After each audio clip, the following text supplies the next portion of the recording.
E chega agora o professor Marcelo Rebelo de Sousa, em direto de Maputo, bem longe, mas no continente africano. Professor Marcelo Rebelo de Sousa, boa noite, está-me a ouvir? Boa noite, Júlio, estou a ouvir muito bem e vejo que está bem disposto, por aquilo que tenho ouvido e não visto, porque aqui não é possível ver, mas tenho aqui muitos livros para falar e tenho aqui uma surpresa boa para si. Já vamos falar disso, professor. Como é que encontrou Maputo depois dos últimos acontecimentos, já agora? Como é que eu encontrei Maputo? Calmo, muito calmo. Um tempo ali numa primavera discreta, muito ventosa. Está a custar entrar o verão, mas enfim, nos últimos anos tem sido assim. Mas do ponto de vista geral, está a falar do ponto de vista político, social, económico, calmo, tranquilo. Fala-se na preparação de um congresso do partido no poder. Há os jornais semanários que estão naturalmente agitados, como sempre. Há as questões económicas, sociais e políticas, delas falaremos um bocadinho adiante, mas do ponto de vista dos meus exames e do ponto de vista da universidade, que está quase no fim do ano letivo, tudo a correr muito bem. Muito bem, professor. Vamos começar com livros e, ao que parece, temos aí uma boa surpresa também, não é assim? Exatamente. Livros. Temos Choriro, de Ungulani Ba Kakosa. Temos Poesia no Colo da Lua, de Sónia Sultuana. Um livro mais antigo, mas eu não tinha falado dele da última vez, porque ainda não tinha saído, quando cá estive em 2008, Nelson Saúde, Rio dos Bons Sinais, da Dom Quixote. Depois, O Olho de Herzog, de João Paulo Boros Coelho, da Nadira. A canção de Cefanias Sforza, que acabou de sair, edição da Porto Editora, de Luís Carlos Patraquim. E depois, um álbum lindíssimo sobre a ilha de Moçambique, a que não posso ir desta vez, vou da próxima vez sem falta, não consegui os aviões para ir e vir no mesmo dia. Eugénio Rodrigues, Aurélio Rocha, Augusto Nascimento, de alcance. Mas depois tenho aqui, surpresa, o Papa da literatura moçambicana e da projeção, não só na lusofonia, mas fora dele, e vou mostrar naturalmente os livros. Estou a falar de Mia Couto Jesus Além, e depois, já falei dele, Pensageiro Frequente, mas volto a mostrar para os leitores desatentos que ainda não tiveram a oportunidade de comprar. Mia Couto, muito boa noite, muito obrigado por estar aqui connosco. Antes do mais, a que se deve o sucesso, entre muitos outros, o sucesso de Jesus Além? 40 mil exemplares em ano e meio. Pelo menos, se não mais. Como é que explica isso? Eu acho, sim, eu tenho dificuldade de falar em termos de sucesso, é uma palavra que mas eu é que falei. Eu acho que este livro, digamos, coloca uma questão que para mim é uma questão que não é só de Moçambique, é uma questão da relação que hoje temos com o tempo, uma relação difícil, uma relação, digamos assim, que é preciso fazer com que esse tempo seja nosso, seja um tempo encantado, seja um tempo em que a nossa própria história pessoal, a história que nós queremos que seja mágica, que seja maravilhosa, está longe, há aqui uma falta, uma dificuldade, uma distância, uma dificuldade em nós nos apropriarmos desse tempo como algo que seja nosso, em que nós nos construímos. Acho que essa será a razão. Mas Jesus Além tem muito a ver também com a experiência de Moçambique. Embora seja um local fora do tempo, fora do espaço. Mas Moçambique também é um local fora do tempo e fora do espaço, nesse sentido que ele está encontrando, há aqui um esforço de localização. Moçambique é um país novo que tem que realmente se construir, que tem que se inventar, e é uma espécie de uma ilha que tem que percorrer essa distância para se encontrar com o mundo, não é? E como sabe, hoje encontrar-se com o mundo é uma coisa difícil. No Pensageiro Frequente tem uma crónica em que fala dos 25 anos da existência de Moçambique como Estado independente. Sim. Fazia um pouco o balanço. E agora, olhando para a realidade moçambicana, sobre a qual escreveu alguns textos, um dos quais eu citei aqui na TVI, e que foi intensamente vivida pelos portugueses também há cerca de um mês, como é que vê, que sinais vê naquilo que se passou ou está a passar? Olha, o que se passou, digamos assim, é uma coisa que está também dentro deste livro. Há uma espécie de um país ficcionado, que é o país que depois...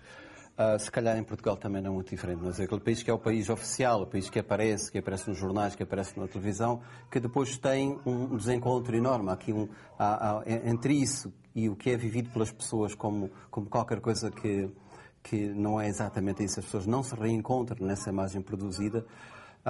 O que aconteceu em Maputo há um mês atrás foi realmente uma espécie de sacudir. De repente as pessoas tiveram que acordar, tiveram que se despertar para esse outro país que é o país real, um país em que as coisas se contam pela dificuldade mínima e pela dificuldade de superar essa dificuldade. Não é? De repente, portanto, as pessoas têm que sair para a rua, têm que proclamar qualquer coisa por via da violência.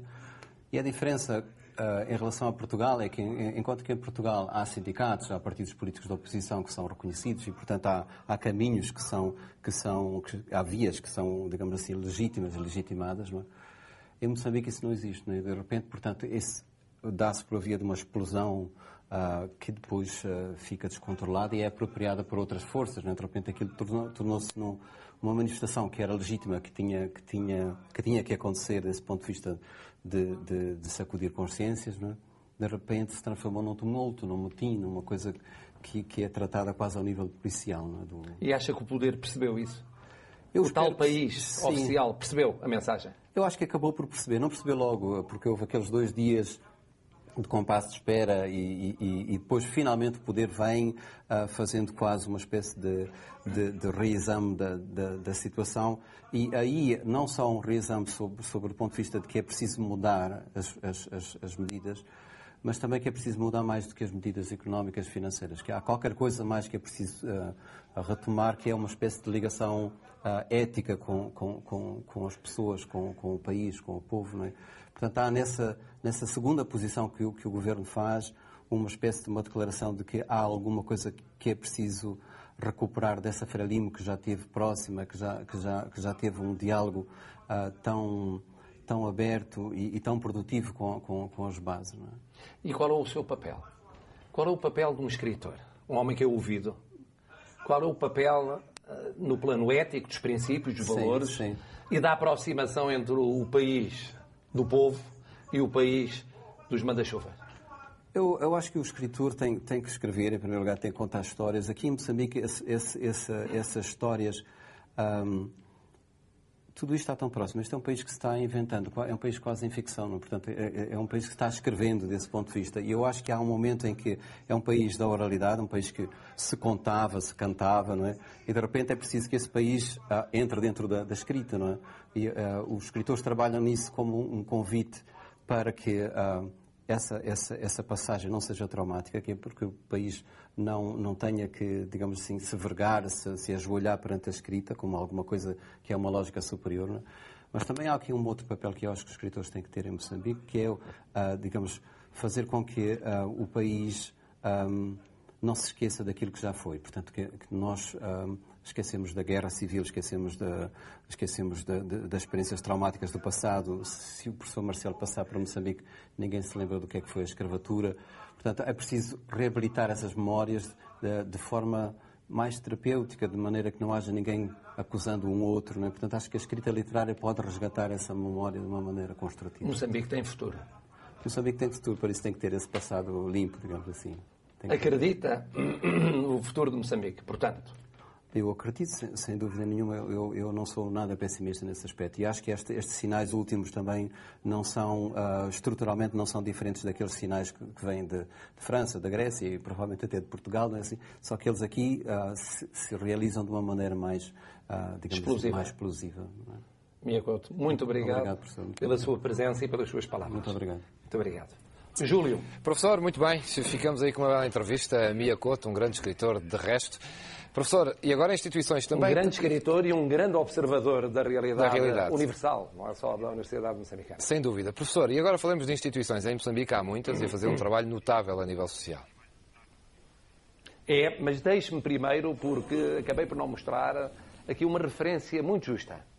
A Pancho Guedes, que aliás veio aqui quando veio o Primeiro-Ministro, regressando ao fim de muitos anos, o homem que desenhou 112 edifícios. E a exposição promovida pelo Consulado-Geral é uma homenagem muito justa a esse homem, a esse arquiteto, a esse criador, que além do mais ainda criou, ou ajudou a criar, um querido amigo meu, que tratamos por irmão, chamado Malagatana. Deu-lhe a chance de se lançar num momento particularmente difícil. Instituições. Primeiro uma pessoa, que é uma instituição. O padre Anastácio Jorge Martins da Rocha, que na zona do aeroporto, aqui em Maputo, fez tudo um pouco, desde há 25 anos, praticamente 23 anos. Centro de apoio, farmácia, resolver problemas de falta de água, centro de mães de Mavalana, escolas profissionais, crianças e idosos. Mas depois também instituições, múltiplas ONGs portuguesas que aqui estão. Eu vou dar alguns exemplos e não queria melindrar ninguém porque nas próximas semanas falarei de outros. A apoiar, de que aliás foi fundador, a Marquês de Valflor, a AID Global, a ELP, a Caritas Portuguesa, os Leigos para o Desenvolvimento, a Universidade Católica com o Movimento MOVE. E depois só para ver como isto até às vezes é uma iniciativa de pessoas, duas jovens, muito jovens, 30 anos, uma chamada Ana Amial e outra Ana Gonçalves, puseram de pé, no dia 27 de novembro, um grande concerto para obter fundos para a unidade de recém-nascidos do Hospital de Maputo. E vêm cá os chutes e pontapés. O Rui Veloso, que atuarão, começa às 5 da tarde, vai até à 1 da manhã, com o Bossa e Si, com os Goruane, com o Dilon Jinjin, com a Mingas, todos com 30 anos de carreira, um pouco menos ou um pouco mais, num grande encontro lusófono, o que significa que Portugal está muito presente aqui. Para a semana falarei da presença no ponto de vista económico e empresarial, mas do ponto de vista social, do ponto de vista cultural, do ponto de vista do cruzamento, começar nos mais jovens e, como aconteceu noutros momentos no passado, mas virado para o grande futuro que Moçambique tem, concordo com o Miyakoto, cá está a nossa presença fraterna.